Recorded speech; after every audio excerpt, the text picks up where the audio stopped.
لله نحمده ونستعينه ونستغفره ونؤمن به ونتوكل عليه ونعوذ بالله من شرور انفسنا ومن سيئات اعمالنا من يهده الله فلا مضل له ومن يضلله فلا هادي له واشهد ان لا اله الا الله وحده لا شريك له واشهد ان محمدا عبده ورسوله اما بعد اعوذ بالله من الشيطان الرجيم بسم الله الرحمن الرحيم يا ايها الناس اتقوا ربكم الذي خلقكم من نفس واحده وخلق منها زوجها وبث منهما رجالا كثيرا ونساء واتقوا الله الذي تساءلون به والارحام ان الله كان عليكم رقيبا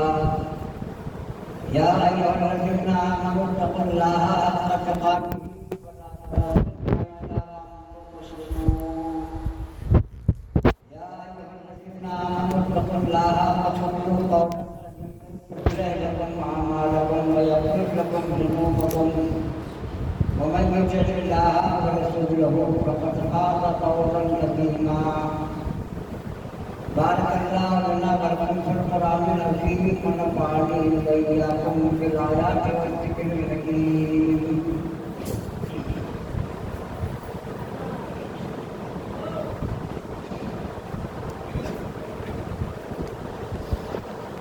الحمد لله رب العالمين والصلاة والسلام على سيد المرسلين وعلى آله وأصحابه أجمعين دیوی بھائیوں، دنیا کے سب سے بڑے معلم یعنی اللہ کے آخری پیغمبر سید البشر محسن انسانیت جناب محمد رسول اللہ صلی اللہ علیہ وسلم نے ارشاد فرمایا من تمسک بسنتی عند فساد امتی فلہ اجر مثل شہید جو آدمی میری امت کی بگڑ جانے کے وقت میری سنت کو مضبوطی کے ساتھ تھامے رکھے اس کو 100 شہیدوں کا اجر و ثواب ملے گا۔ یعنی جب امت میں بگاڑ پیدا ہو جائے، جب لوگ اخلاقی گراوٹ اور بے راہنمائی کا شکار ہو جائیں، جب نمازوں سے غفلت برتی جائے، جب زکوٰۃ کو تاوان اور بوجھ سمجھا جائے، جب اللہ کی راہ میں مال خرچ کرنے کا حوصلہ باقی نہ رہے، جب حلال و حرام کی تمیز اٹھ جائے، ان حالات میں جو آدمی نبی کی سنت پر مضبوطی کے ساتھ قائم رہے گا، اس کا اتنا بڑا مقام ہوگا گویا کہ اس نے 100 بار اپنا سر اللہ کی راہ میں بٹھایا۔ لیکن سنت کا تعلق وضو و غسل کے ساتھ بھی ہے، سنت کا تعلق آمین بالفعل کے ساتھ بھی ہے، اور سنت کا تعلق زندگی کے دوسرے معاملات و مسائل کے ساتھ بھی ہے۔ مثلا شادی بیاہ کے موقع پر مسلمانوں میں جو برائیاں، جو خرافات اور جو بیجا رسومات رائج ہیں، قرآن حدیث میں اس کا کوئی وجود، کوئی ثبوت، کوئی ذکر اور کوئی بیان نہیں ملتا، بلکہ یہ تمام بیجا رسومات اسلام اور مسلمانوں کے دامن پر ایک کلر کر فرماتا ہے۔ اسلام رسم و رواج کو مٹانے آیا تھا، لیکن اسی اسلام کے ماننے والوں نے رسم و رواج ہی کو اپنا دین اور مذہب بنا دیا۔ اس لیے سوچتا ہوں آج اسی حساس موضوع پر خطبہ ہو جائے۔ قدیم زمانے میں اسلام کے آنے سے پہلے عورت کے ساتھ جانور سے بدتر سلوک کیا جاتا تھا، عورت کو میراث میں کوئی حق نہیں ملتا تھا، عورت صرف ایک عیاشی کا سامان تھی۔ بعض قوموں میں رواج تھا کہ جب کوئی عورت حالت حیض میں ہوگی تو اسے جھوٹ سمجھ کر ایک کمرے کے اندر بند کر دیا جاتا تھا، نہ وہ گھر کی کسی چیز کو چھو سکتی تھی، نہ اس کی چھوئی ہوئی چیز کو کوئی استعمال کرتا تھا۔ لیکن جب اسلام آیا تو اسلام نے کہا لوگوں، عورت حالت حیض میں بھی ایسے ہی رہے گی جیسے حالت طہر میں رہتی ہے، حالت حیض میں ہونے کے باوجود وہ تمہارا کھانا پکائے گی تو اسے کھاؤ گے، تمہارا بستر بچھائے گی تو اس پر لیٹو گے۔ اسلام کے آنے سے پہلے ہندوستان میں اہل حدود کا رواج تھا، جب کسی عورت کے شوہر کا انتقال ہو جاتا تو جس چتا میں شوہر کو جلایا جاتا اسی چتا میں اس بیوہ کو بھی ستی ہونے یعنی زندہ جل جانے پر مجبور کر دیا جاتا تھا، اور اگر کوئی عورت ستی ہونے سے بچ جاتی تھی تو پوری زندگی اسے بیوہ بن کر رہنا پڑتا تھا، اس بیوہ کو دوسری شادی کا حق نہیں تھا۔ لیکن اسلام نے بیوہ کی دوسری شادی کی وکالت کی، یہاں تک کہ ہمارے نبی نے اپنی سب سے پہلی شادی ایک بیوہ حضرت خدیجہ رضی اللہ تعالیٰ عنہا کے ساتھ کی۔ اسلام کے آنے سے پہلے شرم آر فقر و فاقہ کے ڈر سے لوگ اپنی بچیوں کو پیدا ہوتے ہی زندہ دفن کر دیا کرتے تھے اور اپنے جگر کے ٹکڑوں کو کاٹ کر مار ڈالتے تھے، لیکن اسلام نے بچیوں کو زندہ دفن ہونے سے بچایا۔ اسلام نے میراث میں عورت کا حق مقرر کیا، اسلام نے شادی شدہ عورت کے لیے مہر کو یقینی بنایا، اور اسلام نے کہا لوگو عورت اگر تمہاری بہن ہے تو تمہارے لیے رحمت ہے، اگر بیٹی ہے تو تمہاری نجات کا ذریعہ ہے، اگر بیوی ہے تو تمہاری تسکین کا سبب ہے، اگر ماں ہے تو اس کے قدموں کے نیچے جنت ہے۔ حدیث میں آیا ہمارے نبی صلی اللہ علیہ وسلم صحابہ کرام کے درمیان تشریف فرما ہے، آپ جنت کے حالات بیان فرما رہے ہیں۔ آپ نے فرمایا جنت میں 8 دروازے ہیں، ایک دروازے کا نام باب الریان ہے، یہ روزے داروں کے لیے مخصوص ہے، ایک دروازے کا نام باب الجہاد ہے، یہ مجاہدین کے لیے خاص ہے۔ ابو بکر صدیق رضی اللہ تعالیٰ عنہ بول پڑے، کہا یا رسول اللہ کیا کوئی خوش نصیب مسلمان ایسا بھی ہے جو جنت کے 8 دروازوں سے داخل ہو سکتا ہو؟ آپ نے فرمایا ہاں ہے۔ انہوں نے پوچھا کون ہے؟ آپ نے فرمایا تم اے ابو بکر، تم جنت کے 8 دروازوں سے داخل ہو سکتے ہو۔ لیکن بخاری کے حدیث ہے، آپ نے فرمایا ایما امرأۃ صلت خمسہا، جو عورت 5 وقتہ نماز پڑھے، وہ صامت شہرہا، رمضان کے روزے رکھے، وہ حضرت فرجہا، اپنی عصمت کی حفاظت کرے، وہ اطاعت بالہا، اپنے شوہر کی اطاعت کرے، فَلْتَدْخُلْ مِنْ أَيِّ أَبْوَابِ الْجَنَّةِ شَاءَتْ، ایسی عورت جنت کے کس دروازے سے چاہے داخل ہو جائے۔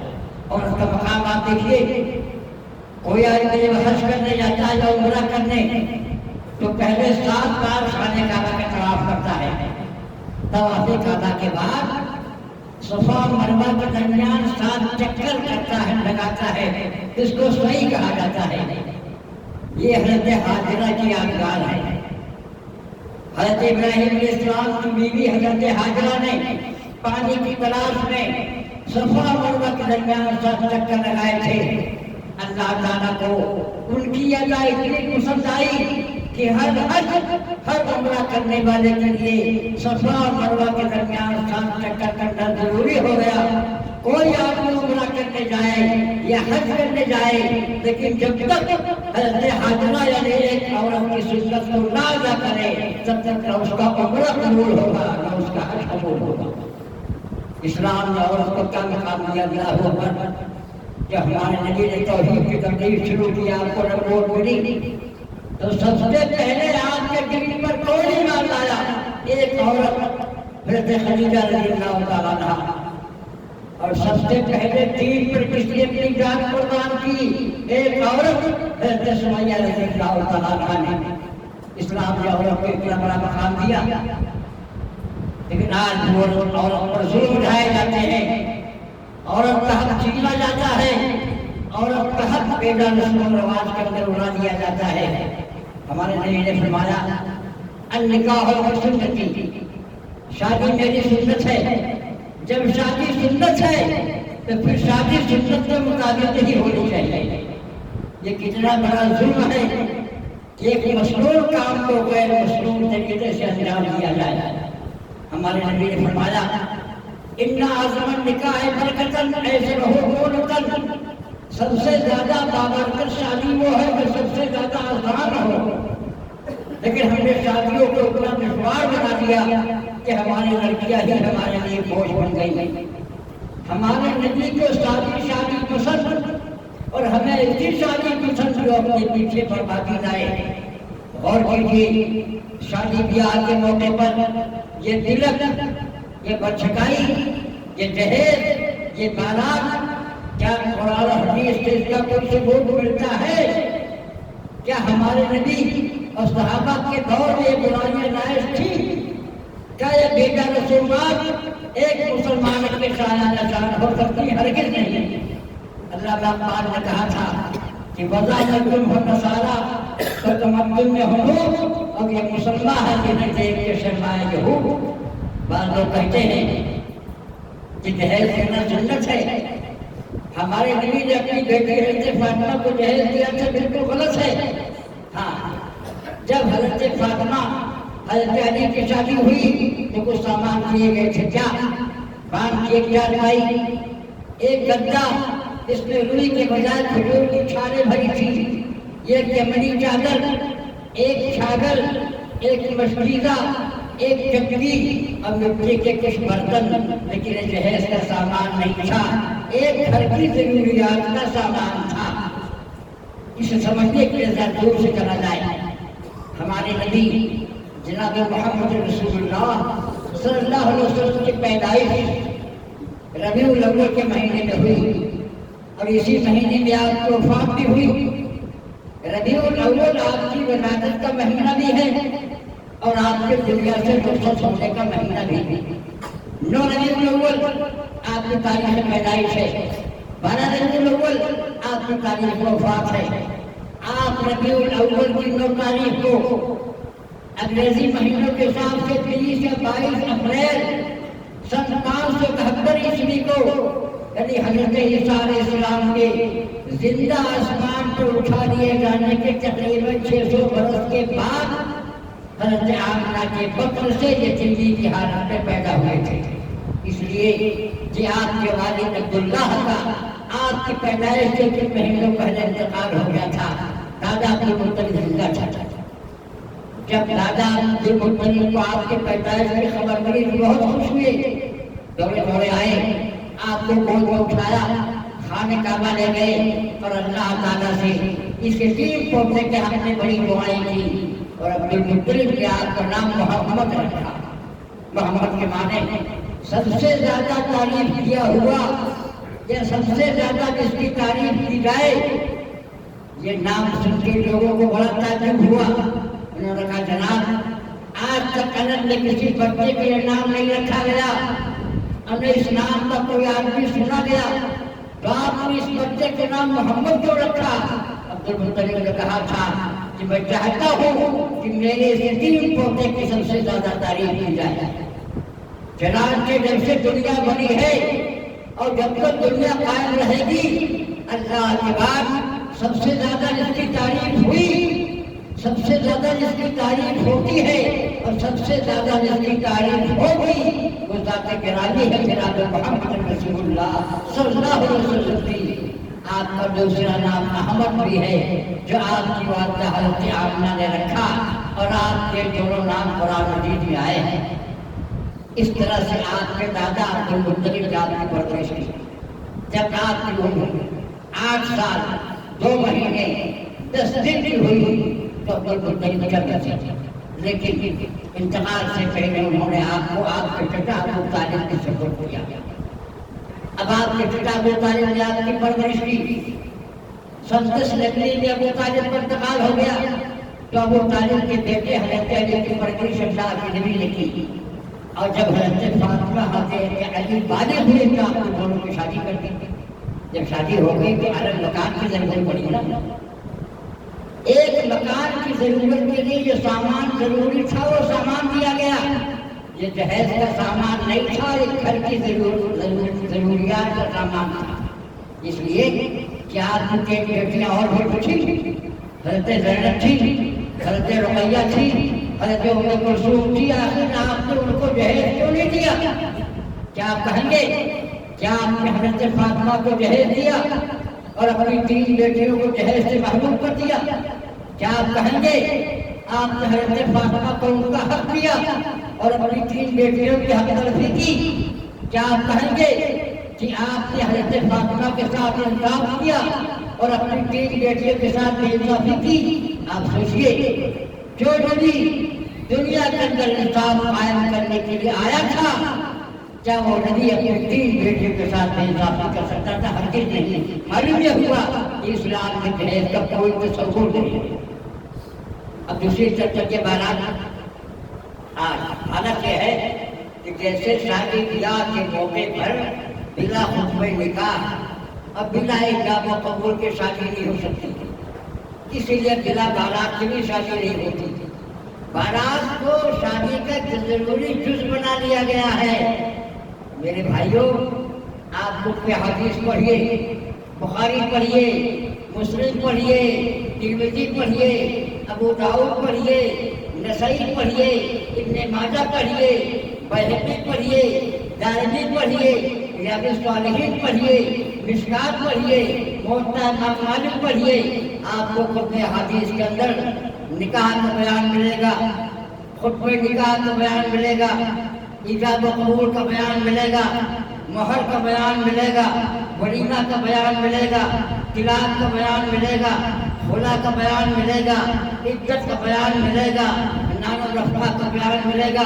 لیکن پورے کتب حدیث کے اندر کہیں بھی آپ کو نہ جہیز کا ذکر ملے گا، نہ بارات کا کوئی بیان ملے گا۔ میرے بھائیوں، اس دنیا کے اندر بہت سے مسئلے آئے، بہت سے ریفارمرز آئے، بہت سے سائنٹسٹ آئے، بہت سے جنرل آئے، بہت سے بادشاہ آئے، بہت سے نبی و رسول آئے، لیکن دنیا میں کسی کے سعادت حاصل نہیں ہے کہ اس کی زندگی کے تمام حالات محفوظ ہوں۔ یہ سعادت صرف حضرت محمد رسول اللہ صلی اللہ علیہ وسلم کو حاصل ہے کہ آپ کی زندگی کی ہر چھوٹی بڑی بات محفوظ ہے۔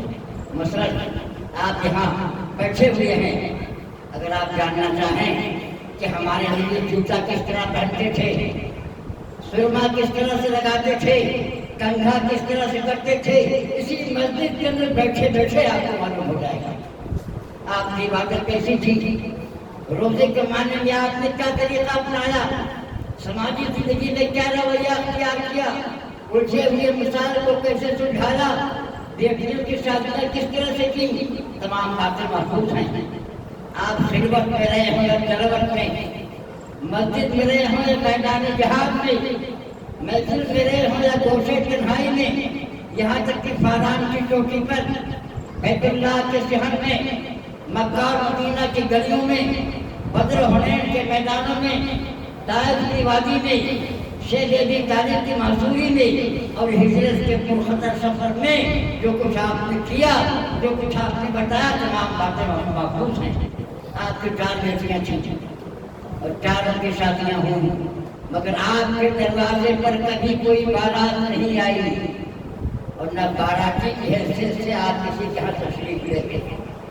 ضرورت اس بات کی تھی اور ضرورت اس بات کی ہے کہ بچیوں کو ان کا جائز حق دیا جائے، لیکن ان کا پورا حق ہم شادی بیاہ کے بے رسم و رواج کو اڑا دیتے ہیں۔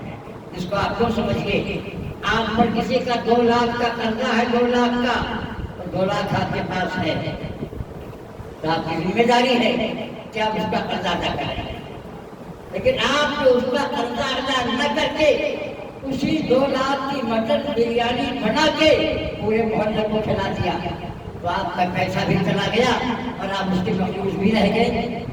شادی بیاہ کے موقع پر جو بیٹا رسول باپ نے پیسہ اڑا دیا جاتا ہے، ہمارا پیسہ بھی چلا جاتا ہے اور ہم بچے کے مخلوص بھی رہ جاتے ہیں۔ یاد رکھیے رب العباد کی بڑی اہمیت ہے۔ مشہور حدیث آپ نے کی ہوئی مسلم شریف، آپ نے صحابہ سے پوچھا تھا مدیر مفلس، صحابہ بتاؤ مفلس تو قریب کون ہے؟ صحابہ نے کہا یا رسول اللہ جس کے پاس مال و دولت رہو مفلس تو قریب ہے۔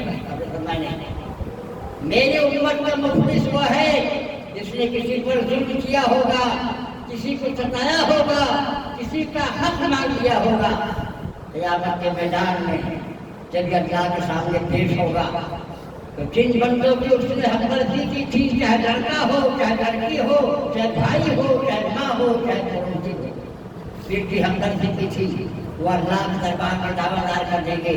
کوئی کہا کہ اللہ اس نے میری زمین ہڑپ کر دی تھی، میرا پیسہ ہڑپ کر دیا تھا، میرا حق باقی تھا مجھے نہیں دیا تھا۔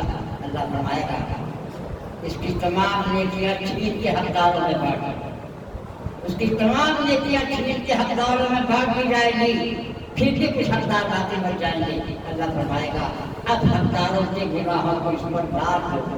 چنانچہ آپ نے فرمایا یہ شخص اس نے بندوں کی ہمدردی کی تھی، روزہ نماز حج و زکات کرنے کے باوجود اس لیے جہنم میں ڈال دیا جائے گا کہ اس نے دنیا میں بندوں کا حق ڈالا۔ میرے بھائیوں، حق پر بات اتنی بڑی اہمیت سے دعا کرتا ہوں کہ اللہ تعالیٰ ہم سب کو عبرت نصیحت لینے کی توفیق نصیب فرمائے۔ ہمارے نبی صلی اللہ علیہ وسلم کی وفات کے 2 یا 3 روز پہلے کا واقعہ ہے۔ آپ کی وفات کے 2 یا 3 روز پہلے کا واقعہ ہے۔ آپ کو سخت بخار تھا، بخار کی وجہ سے آپ مسجد تشریف نہیں لا سکے۔ صحابہ مسجد میں اکٹھا ہو گئے، صحابہ نے حضرت علی کو بھیجا آپ جائیے اللہ کے نبی سے ہمارا سلام کریے اور بتائیے کہ جیسے پانی کی بغیر مچھلی تڑپتی ہے اسی طرح سے ہم رحمت للعالمین کے دیدار کے لیے تڑپ رہے ہیں۔ حضرت علی نے آواز دی، کہا یا رسول اللہ صاحب آپ کے دیدار کے لیے بے چین ہیں۔ حضرت صلی اللہ علیہ وسلم سے آپ نے فرمایا مجھے دوسری دلائے جائیں نہلائے جائیں۔ سرکے کے حساب میں ہے کہ سخت بخار کی حالت میں آپ نے 7 مشق پانی سے غسل فرمایا، پھر آپ نے اپنے سر سے پٹی باندھی، 2 صحابہ کے سہارے آپ مسجد تشریف لے گئے۔ آپ مسجد پہنچے، آپ نے سلام کیا، صحابہ ہمارے خوشی کے چیز پڑے، آپ منبر پر بیٹھ گئے، آپ نے چھوٹا موٹا خطبہ دیا۔ جب آپ کا خطبہ شروع ہوا صحابہ کا بیان ہے کہ ہم لوگ ڈھونڈے رہے اس لیے کہ ہمیں یقین ہو گیا کہ ہمارے نبی ہم سب کو چھوڑ کر اس دنیا سے جانے والے ہیں۔ جب آپ کا خطبہ ختم ہوا تو آپ نے ایک اعلان فرمایا، آپ نے فرمایا میرے بھائیوں میں تمہارے درمیان بہت دنوں سے رہا ہوں، ہو سکتا ہے کہ مجھ پر کسی کا حق باقی ہو یا میری ذات سے یا میری کسی بات سے کسی کو تکلیف پہنچی ہو، تو میں چاہتا ہوں کہ آج ہی مجھ سے بدلہ لے لے، میں قیامت کے میدان میں اللہ کے سامنے ظالم بن کے نہیں جانا چاہتا۔ ایک صحابی کھڑے ہو گئے، ان کا نام تھا عکاشہ بن محصن رضی اللہ تعالیٰ عنہ، ان کے روایات بھی حدیث سناتی ہیں۔ کھڑے ہو گئے، کہا یا رسول اللہ اگر ایسی بات ہے ایک بار ایک جہاد کے موقع پر آپ مجاہدین کی سربندی کرا رہے تھے، آپ کے ہاتھ میں کپڑے کا توڑا تھا، اس توڑے سے میری پیٹھ میں چوٹ لگ گئی تھی، اگر آپ بدلہ دینا چاہتے ہیں تو میں بدلہ لینے کے لیے تیار ہوں۔ ہمارے نبی نے کوڑا مانگا، کوڑا عکاشہ کو دے دیا تھا، عکاشہ لگاؤ میری پیٹھ میں کوڑے، بدلہ لے لو۔ عکاشہ نے کہا نہیں یا رسول اللہ ایسے نہیں، جب آپ کا کوڑ میری پیٹھ پہ لگا تھا تو میں ننگی پیٹھ تھا، اس وقت آپ کے بدن پر کرتا بھی ہے اور کرتے کے اوپر چادر بھی ہے، یہ زمین اور آسمان گواہ ہے کہ رحمت للعالمین نے چادر الگ کر دی، کرتا بدن سے نکال دیا، کہا عکاشہ لگاؤ میری پیٹھ میں کوڑے۔ اتنا ہونا تھا کہ عکاشہ نے کوڑا دور پھینک دیا، روتے ہوئے دوڑے اور اپنا چہرہ نبی کی پیٹھ سے رگڑنے لگے۔ کہا یا رسول اللہ میں یہ نہیں چاہتا تھا کہ میں آپ سے بدلہ لوں، میں تو یہ چاہتا تھا کہ آپ کی پیٹھ کھل جائے، میں اپنا چہرہ آپ کی پیٹھ سے رگڑ دوں، شاید اللہ تعالیٰ مجھے جہنم کی آگ سے بچا دے۔ میرے بھائیوں اگر ہم نے بچیوں کی ہمدردی کی، ان کا حصہ نہیں دیا، ان پر ظلم کیا، یاد رکھیے ہم اللہ تعالیٰ کی پکڑ سے نہیں بچ سکتے۔ اور حشر کا میدان ہوگا، حشر کا میدان ہوگا، اللہ رب العالمین ہم سب کو حشر کی ہولناکی سے محفوظ رکھے۔ ایک بچی جس کو اس کے باپ نے زندہ دفن کر دیا تھا، خون میں لٹ پٹ اللہ کے سامنے پیش کی جائے گی۔ اب اللہ تعالیٰ اس بچی کے باپ سے نہیں پوچھے گا کہ تم نے بچی کو زندہ کیوں دفن کر دیا تھا، اللہ تعالیٰ بچی سے پوچھے گا۔ قرآن میں ہے نا وَإِذَا الْمَوْءُودَةُ سُئِلَتْ بِأَيِّ ذَنبٍ قُتِلَتْ، اس بچے سے پوچھا جائے گا کہ پتا تجھے کہ جرم میں قتل کر دیا گیا؟ اب سوچیے اللہ تعالیٰ اس کے باپ سے مخاطب نہیں ہوگا. کیوں؟ اس لیے کہ اس باپ نے اپنی بچی سے اس کے جینے کا حق چھین لیا. تو جس باپ نے اپنی بچی سے اس کے جینے کا حق چھین لیا اللہ اس سے ناراض ہوگا. اور جس باپ نے یا جس بھائی نے اپنی بیٹی یا اپنی بہن کا حق نہیں دیا کیا اللہ تعالیٰ اس سے ناراض نہیں ہوگا؟ تو قیامت کا میدان ہوگا. اور اگر یہی بچی اللہ سے کہے اللہ یہی میرا ظالم باپ ہے جس نے میرا پورا حق ریا نمود میں اڑا دیا، شادی کی بیٹا رسومات میں اڑا دیا، مجھے میرا حق نہیں دیا. اور آپ کہیں گے اللہ میری بچی صحیح کہہ رہی ہے لیکن کیا کروں، دنیا یہی کر رہی تھی کہ میں یہی کرنے پر مجبور ہو گیا. اب سوچیے اگر پوری دنیا شراب پینے لگے تو کیا شراب آپ کے لیے حلال ہو جائے گی؟ ہرگز نہیں. لیکن ایک بات ہے آپ کی توجہ چاہتا ہوں، اور وہ لوگ بھی جو غنودگی کی حالت میں سو رہے ہیں یا سونا چاہتے ہیں مطلب کہ وقت بات نہیں ہوتا نا اس کی اس میں توجہ کیجیے کہ کچھ لوگ کہتے ہیں بھائی ہم جہیز کے قائم ہیں، جہیز کہتے ہیں ہمارا جاتے ہیں اللہ آپ کو ثابت قدم رکھے. لیکن یہی کافی نہیں ہے کہ آپ ان برائیوں سے بچتے ہیں، یہ بھی ضروری ہے کہ آپ ان برائیوں سے روکنے کی کوشش کریں، ان برائیوں کے خلاف جہاد چھوڑیں تاکہ یہ برائیاں دم توڑیں، یہ برائیاں ختم ہو جائیں. اور آپ کو معلوم ہوگا کہ بنی اسرائیل پر سب یعنی سنیچر کے دن ہر طرح کا کاروبار ممنوع تھا. سنیچر کا دن اللہ کی عبادت کے لیے مخصوص تھا. لیکن جب بنی اسرائیل پر زوال کا دور آیا تو وہ لوگ کھلنا سب کے دن مچھلیوں کا شکار کرنے لگے، اللہ کی نافرمانی کرنے لگے. پھر بنی اسرائیل میں 3 گروہ ہو گئے. 3 گروہ. ایک گروہ لوگ تھا جو کھلنا سب کے دن مچھلیوں کا شکار کرتے تھے. ایک گروہ لوگ تھا جو مچھلیوں کے شکار نہیں کرتے تھے لیکن دوسروں کو مچھلیوں کی شکار سے روکتے تھے. ایک گروہ لوگ تھا جو مچھلیوں کے شکار نہیں کرتے تھے لیکن خاموش بیٹھے ہوئے سے روکتے نہیں تھے. تب بنی اسرائیل پر اللہ کا عذاب آیا، ان کے چہرے مست ہو گئے. اس پر عذاب آیا وہ لوگ جو کھلنا سب کے دن مچھلیوں کے شکار کرتے تھے ان پر عذاب آیا. اور جو لوگ خاموش بیٹھے ہوئے تھے، برائی کو گوارا کر رہے تھے، برائی کو برداشت کر رہے تھے، برائی سے روک نہیں رہے تھے، وہ بھی اللہ کے عذاب کا شکار ہوئے. صرف وہی لوگ بچائے گئے جو خود نافرمانی نہیں کرتے تھے اور دوسروں کو اللہ تعالیٰ کی نافرمانی سے روکتے تھے. بخاری کی حدیث ہے، مسلم کی روایت ہے، متفق علیہ حدیث ہے. آپ نے فرمایا من رأى منکم منکرا فلیغیرہ بیدہ. مسلمانوں تم میں سے کوئی آدمی کوئی خلاف سنت، خلاف شریعت، خلاف دین کوئی بات دیکھے تو اس کی ذمہ داری ہے کہ اسے اپنی طاقت سے مٹا دے. فَإِن يَسْتَطِعْ کہ بلسان ہی، اور اگر طاقت سے نہ مٹا سکتا ہو تو اپنی زبان سے روکے. فَإِن يَسْتَطِعْ فَبِقَلْبِهِ زبان سے بھی نہ روک پائے تو کم از کم اس برائی کو اپنے دل میں برا سمجھے. ذالک اضعف ایمان، اور ایمان کا سب سے کمزور درجہ. آخر میں انتہائی دردناک چھوٹا سا واقعہ آپ کے سامنے رکھ کر خطبہ ختم کرتا ہوں. 24 فروری کھولیں گے اپنی آنکھیں. 24 فروری سن 2022 اسی احمد آباد کی شادی شدہ مسلم لڑکی عائشہ نے جہیز سسرال والوں کے ظلم ستم سے تنگ آ کر سابرمتی ندی میں چھلانگ لگا کر خودکشی کی. دوسرے دن اس کی لاش سابرمتی ندی سے نکالی گئی. عائشہ نے خودکشی کی. خودکشی کرنا حرام ہے اور خودکشی کرنے والا حرام موت کرتا ہے، لیکن عائشہ نے اپنی جان دے کر پوری قوم کو جھنجھوڑ دیا. لیکن یہی حالت رہی، ان برائیوں کو مٹایا نہیں گیا، ان کے خلاف جہاد نہیں چھیڑا گیا تو پتہ نہیں کتنی مسلم بچیاں خودکشی کر دیں گی، پتہ نہیں کتنی شادی شدہ عورتیں زندہ جلا دی جائیں گی، اور پتہ نہیں کتنی مسلم لڑکیاں غیر مسلموں کے ساتھ شادی کرنے پر مجبور ہو رہی ہیں. اللہ تعالیٰ ہم سب کو عبرت نصیحت کرنے کی توفیق دے. آخر میں ضروری اعلان کرنا چاہتا ہوں، مجھے پلر مولوی کہتے ہیں۔ میرا ادارہ ہے محبوب سلطان گیسری ضلع بلرام پور، یو پی نیپال سے بارڈر سے متصل۔